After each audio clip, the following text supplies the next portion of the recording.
Movie के start में हमें एक लेडी दिखाई जाती है जिसका नाम है चेन शूली। इसकी रिसेंटली डाइवोर्स हुई है। इसका और इसके हस्बैंड का एक बेटा भी है। इसके बेटे का नाम है पे वे। शूली चाहती है कि जैसा वो चाहती है उसका बेटा बिल्कुल वैसा करे। इसने अपने बेटे की कंप्लीट कस्टडी भी ले ली है और ये उसके साथ नए घर में शिफ्ट हो गई है। घर में एक वर्कर शूली की हेल्प कर रहा होता है बॉक्स उठाने में और जैसे ही वो चला जाता है ये फ्लोर क्लीन करना स्टार्ट कर देती है क्योंकि इसको डस्ट और गंदगी से चिढ़ है। इसको जर्म फोबिया है। हम देखते हैं कि ये हर वक्त सफाई ही करती रहती है। अब एक दिन जब ये अपने बेटे के रूम की सफाई कर रही होती है तो इसको बेड के नीचे से कोई बॉक्स मिलता है। इसे उस बॉक्स पर शक होता है। ये उसको खोलती है। उस बॉक्स के अंदर इसको स्कूल की स्टैम्प मिलती है जहाँ पर इसको पता चलता है कि इसका बेटा एक्चुअली में इसके सामने फेक टेस्ट दिखाता रहा है। स्कूल में पेवी अपने फ्रेंड के साथ बैठा होता है और ट्रिप की बातें कर रहा होता है। तभी एक लड़की आती है और पेवी के फ्रेंड का जैकेट मांगती है। तभी एक लड़का उठकर पेवी के फ्रेंड की जैकेट उसको दे देता है। पर तभी यहाँ पर सब लोग इस लड़की का मजाक उड़ाने लगते हैं।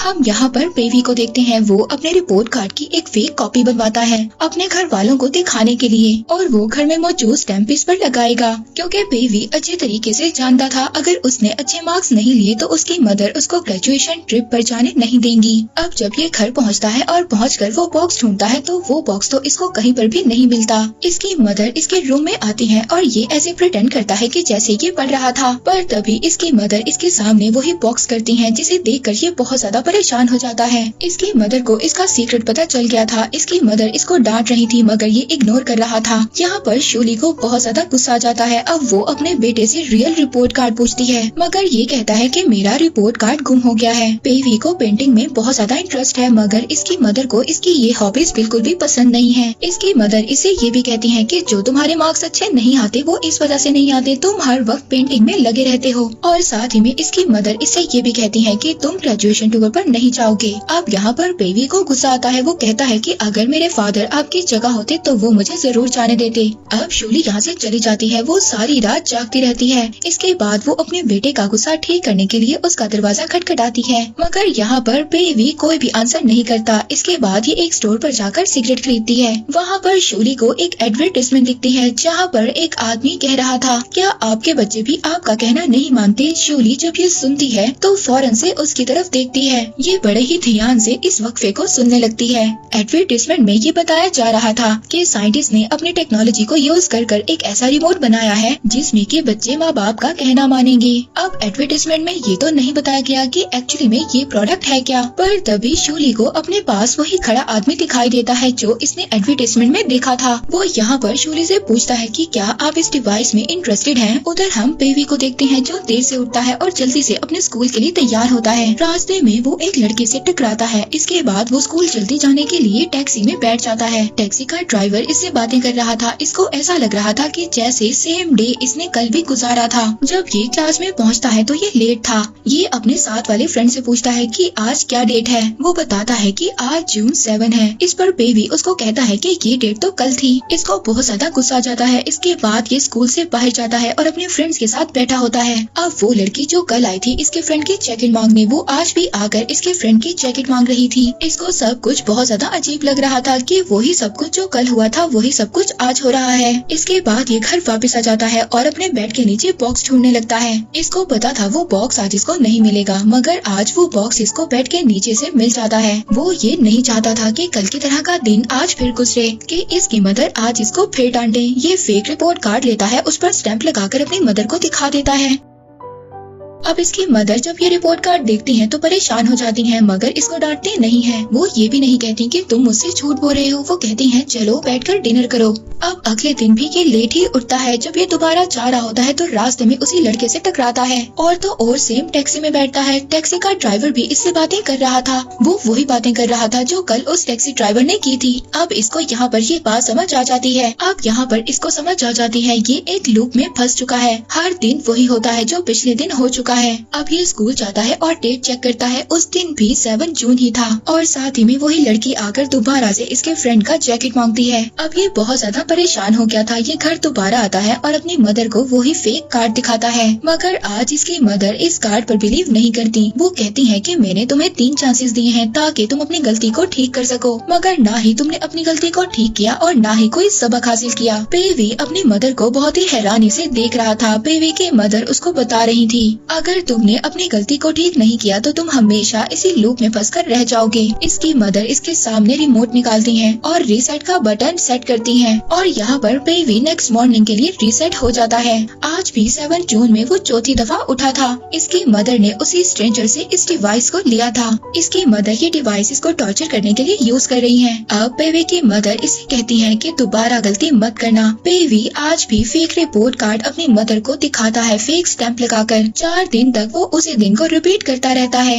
अब जब वो इस लूप से थक चुका था तो वो रियल रिपोर्ट कार्ड अपनी मदर के सामने लाता है। अब इसकी मदर खुश हो जाती है। उनको समझ आ गई थी कि इस रिमोट का यूज कर वो अपने बच्चे को कंट्रोल में कर सकती हैं। मगर यहाँ पर कहानी खत्म नहीं हुई। अब उसके माइंड में एक नया प्लान आ गया। वो अपने बेटे के सामने करेलों का सालन रख देती है। इसके बेटे को ये बिल्कुल भी पसंद नहीं था, मगर वो ये टेस्ट करना चाहती थी कि इसका बेटा इसकी बात मानेगा या नहीं मानेगा। मगर इसके बेटे को तो अब अपनी मदर से डर लग रहा था। ये वही करता है जो इसकी मदर कहती है। इसकी मदर इससे कहती है कि कल सुबह से तुमने अपने पुराने ग्राम स्कूल में जाना है। इसका मतलब ये था कि अब ये अपने दोस्तों से भी नहीं मिल पाएगा। और तो और इसने अपने बेटे के लिए एक प्लान बनाया है कि ये एक दिन को 15 दिन रिपीट करेगा। इसी तरह जब एक लेसन वो 15 दिन रिपीट करेगा तो उसको वो लेसन अच्छी तरह याद होगा। इसके फ्रेंड तो उसको एक ही बार पढ़ेंगे। अब जब ये स्कूल जा रहा था तो इसकी मदर इसको अपने पसंद के कपड़े पहनाती है। ये अपने स्कूल का पहला दिन 15 दफा रिपीट करता है। पेवी यहाँ पर अपनी लाइफ को खुद नहीं गुजार रहा था, बल्कि उसकी लाइफ पर उसकी मदर का कंट्रोल था। पेवी को अब इस लूप से घुटन महसूस हो रही थी। पेवी एक दिन अपने टीचर से मिलता है। ये अपने टीचर से कहता है कि मेरी मदर से रिक्वेस्ट करें कि वो मुझे ट्रिप पर जाने दें। अब टीचर जब पेवी की मदर से आकर मिलता है तो इसकी मदर को गुस्सा आ जाता है। वो कहती है कि मैं आपसे ज्यादा अच्छा अपने बेटे के बारे में जानती हूँ,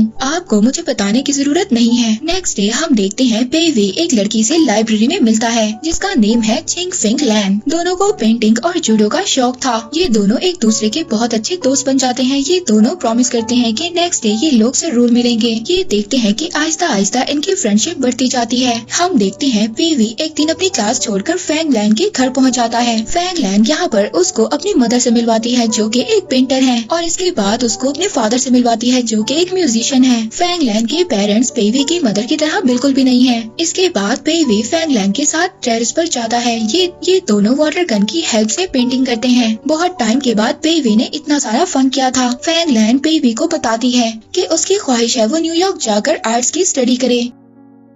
वहाँ पर हम शूली को देखते हैं जिसके पास पेवी के टीचर की कॉल आती है। वो बताती है कि पेवी आज क्लास में एब्सेंट है। अब ये पेवी के फोन को ट्रैक कर लेती है और दोनों को एक साथ देखती है। अब शूली इन दोनों को डिनर पर लेकर जाती है और फैंग लैन से कुछ क्वेश्चंस पूछती है उसके बारे में। अब पेवी को ये घर ले आती है और कहती है कि आज के बाद तुम लाइब्रेरी नहीं जाओगे और उस लड़की से भी नहीं मिलोगे। यहाँ पर वो अपनी मदर से बहुत सॉरी करता है और कहता है कि आप मुझसे सब कुछ ले सकते हो, मगर मेरी फ्रेंड को मुझसे मत लो। वो तो अपने बेटे की फीलिंग ही समझ नहीं पा रही। वो अपनी मदर के सामने रो रहा होता है, मगर तभी पेवी की मदर एक और बार रीसेट का बटन दबा देती है। नेक्स्ट डे पेवी की लाइफ दोबारा से रीसेट होती है। ये फौरन से उठकर फैंग लैन से मिलने के लिए जाता है, मगर फैंग लैन तो इसको पहचानती ही नहीं है। यहाँ पर इसको कोई भी नहीं पहचान रहा था, मगर सिर्फ इसकी मदर ही इसको पहचान रही थी। हम देखते हैं पेवी बहुत ज्यादा टेंशन ले लेता है। ये आहिस्ता आहिस्ता बीमार होता जा रहा है और दिन ब दिन वीक होता जा रहा है। इसकी मदर इसका ख्याल रख रही है जितना कि वो रख सकती हैं कि ये ठीक हो जाए, मगर ये तो उठता ही नहीं है। ये कभी कभी उठता है और ज्यादातर सोया रहता है। हर वक्त ये अपने दोस्तों के साथ खेलने और फैंग लैन के साथ खेलने के ड्रीम्स देखता रहता है। इसके बाद हमें कुछ साल के बाद का सीन दिखाया जाता है जहाँ पर पेवी बड़ा हो गया है। इसको एक हाई इनकम जॉब मिल गई है और ये अपनी मदर के घर से निकल चुका है, मगर अब भी इसकी मदर इसकी लाइफ में बहुत ज्यादा इन्वॉल्व है। आज भी उनको जर्म फोबिया है और आज भी वो अपने बेटे को कंट्रोल करना चाहती है। पेवी एक लड़की को लाइक भी करता है, मगर उसकी मदर को उसका उस लड़की से मिलना बिल्कुल भी पसंद नहीं है। पेवी की मदर यहाँ पर एक लड़की को पसंद करती है। पेवी की मदर एक दिन एक डिनर अरेंज करती है। वहाँ पर वो पेवी और उसी लड़की को इनवाइट करती है। वो बताती है कि ये लड़की अमेरिका से आई है। वो चाहती थी कि पेवी उससे बात करे, मगर पेवी उसमें बिल्कुल भी इंटरेस्टेड नहीं है।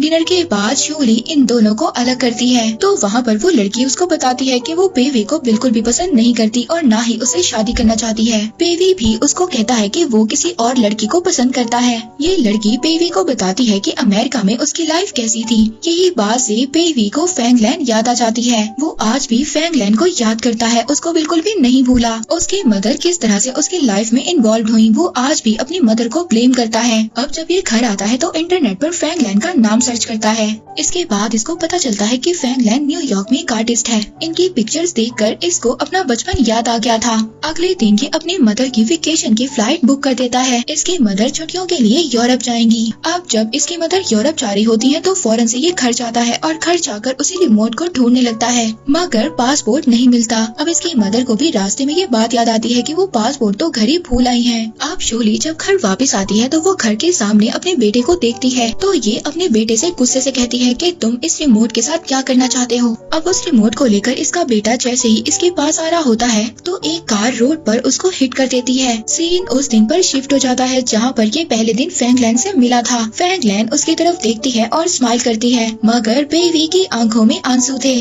आज वो काफी दिन बाद फैंगलैंड से मिला है। अब यहाँ पर ये कहा जा सकता है जब गाड़ी ने पेवी को हिट किया तब शूली ने पेवी को उसके पास्ट में भेज दिया, क्योंकि बहुत टाइम से रिमोट को यूज नहीं किया गया था। ये उसी डेट पर सेट था जिस दिन पेवी पहले दिन फैंगलैंड से मिला था। अब वहाँ पर शूली ने जब अपने बेटे को बचाने के लिए जल्दी से रीसेट का बटन दबाया तो उसने गलती से अपने बेटे को पास्ट में भेज दिया। और इसी के साथ ये मूवी एंड हो जाती है।